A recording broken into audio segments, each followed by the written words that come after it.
దాచురి రామరెడ్డి విజ్ఞాన కేంద్రం ఒంగోలు వారి ఆధ్వర్యంలో గత 9 సంవత్సరాలుగా 2 నెలలకు ఒకసారి బీపీ షుగర్ పిట్స్ పక్షవాతం పేషెంట్లకు రెగ్యులర్ మెడికల్ క్యాంపు నిర్వహిస్తున్నారు. ఈ రోజు ఒంగోలులో నెల్లూరు బస్టాండ్ దగ్గర టీటీడీ కళ్యాణ మండపంలో ఈ క్యాంపు నిర్వహించారు. మరలా 6-7-2025న క్యాంపు నిర్వహిస్తారు.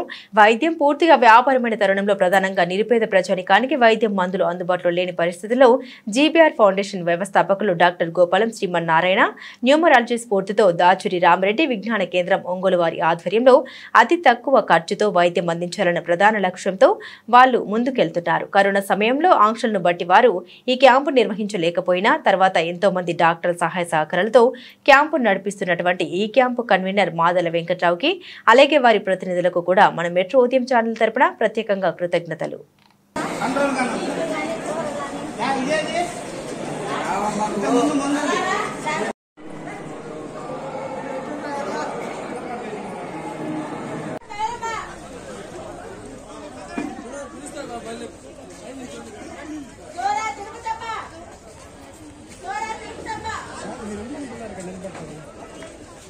ఎందుకు చెప్పండి, పని చెప్పండి.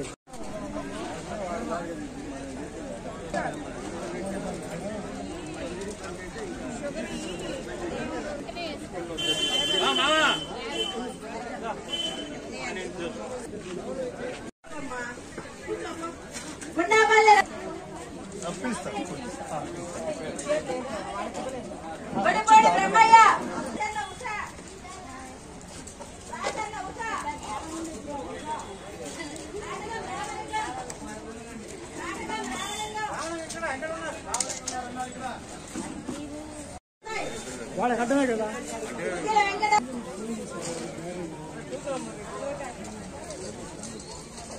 వెంకటరమణయ్య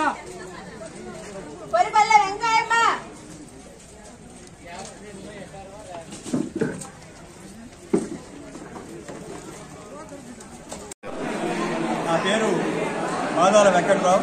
ఈ మెడికల్ క్యాంప్ కన్వీనర్.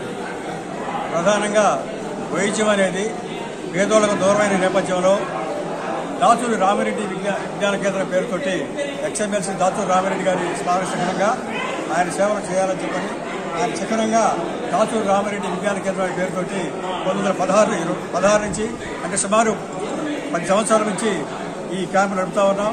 అప్పటి నుంచి కూడా 2 నెలలకు ఒకసారి నిరంతరంగా జరుగుతూ ఉంది.